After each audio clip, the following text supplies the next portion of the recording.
welcome to this edition of COA News. I'm Emilio Freely. And hello again, I'm Desiree Brown. We have breaking news coming into our studio from Seattle, Washington.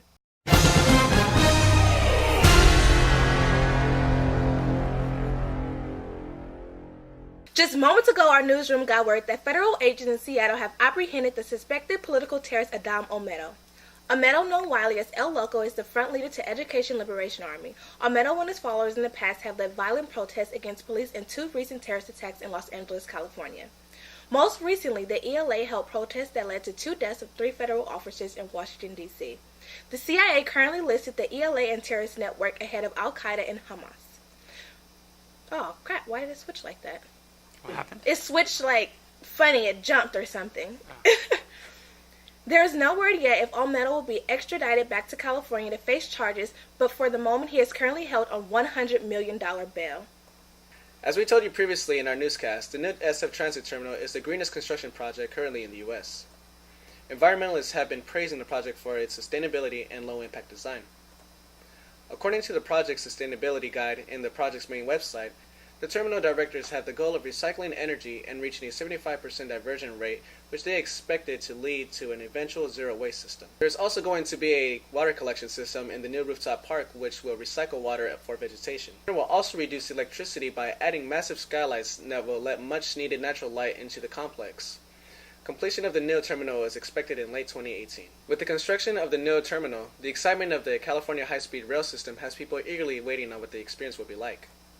Live at the construction site of the NIL terminal in San Francisco, Alfonso Juarez has more on the story. Thank you, Emilio. Now you can see behind me the construction of the new terminal is fully underway. Now the real excitement surrounding this project is not the terminal itself, but the high-speed road that's being built. Now this has raised some serious concerns about the projected cost. The cost that exceeds $90 billion. Now I went around the area asking some people what their concerns were on the subject.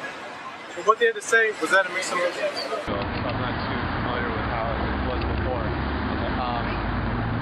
sounds like a huge project that would benefit the city. Are you somebody that would be interested in taking the bullet train to Southern California? Yes.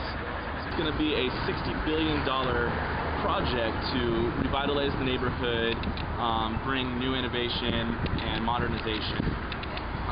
What are your thoughts on a new project like this being built in downtown San Francisco? Do you have the place over there? That's my first feeling. Where are you going to put that?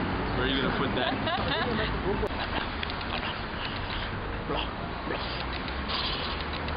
Got it?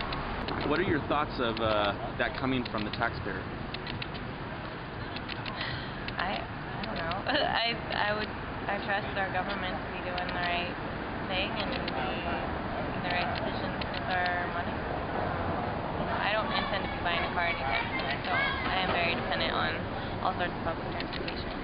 As long as it's not too far away from where I work, I don't have a problem with it. It's hard to say which agency holds the real number, but so many articles point everywhere at once. People will simply want to know where the money is coming from, especially between directors and taxpayers. Reporting live from Trans Space Center in San Francisco, I'm Alfonso Juarez. Back to you. For years, the downtown South of Market neighborhood has been blighted by the dilapidated former Transpace Center. After an extensive city plan to modernize the area, the neighborhood will be thrusted into the 21st century. Morgan Farrell has more on this story. The city would get its new terminal, a shining beacon of modernization and innovation. But the question remained, who was going to pay for it? What would it look like? And would it be good enough for the travelers riding through it?